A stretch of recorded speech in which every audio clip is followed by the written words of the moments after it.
story time with Storyteller. There was a woman who was sitting in one corner of a hut and crying profusely. She was begging her husband not to go out, but the husband, who also happened to be a scholar, did not listen to her. He bangs the door and leaves her. Thinking? Are you thinking? Who is this woman? Why is she crying? Who is this man?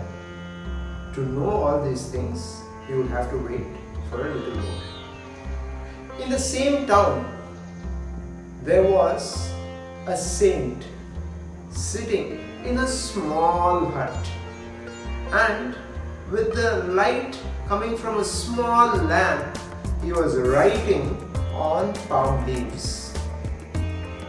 There was a murti of Vithala or Panduranga very near him.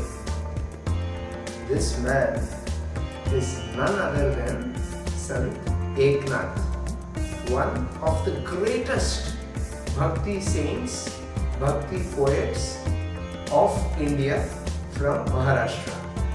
He was the one who felt that the glory of Rama and Krishna should reach everyone and should not be curtailed by language. So he wrote the Ramayana and the Bhagavata in Marathi. So Santh Eknath, like every one of us, had his own share of challenges in life.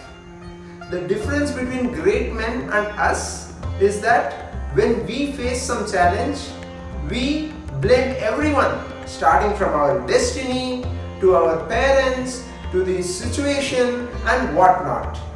But great people handle the challenges with a cool head, with complete faith in God, and give their 100%.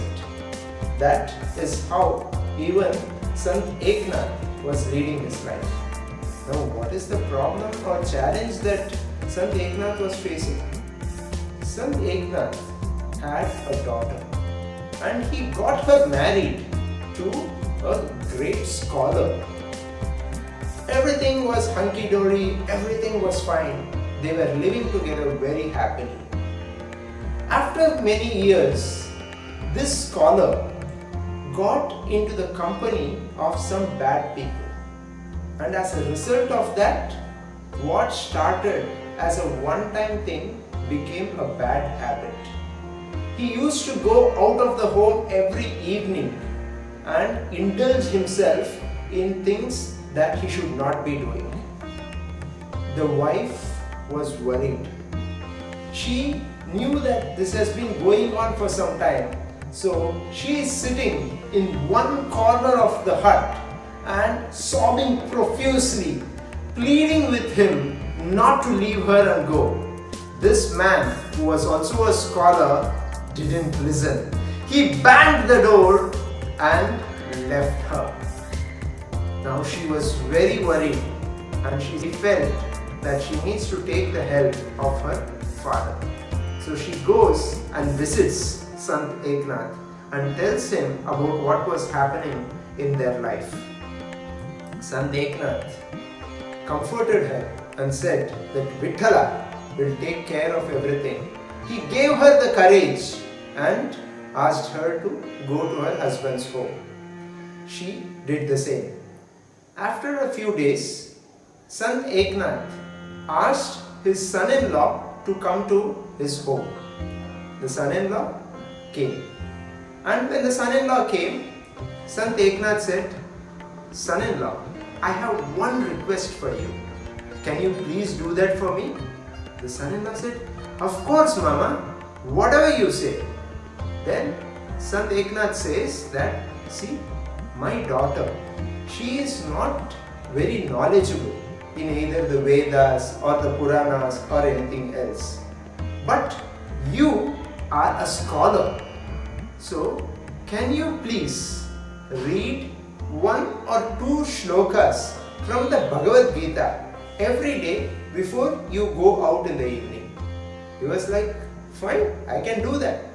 So then the son-in-law goes home, and that evening, before he goes out, he asks his wife to sit down.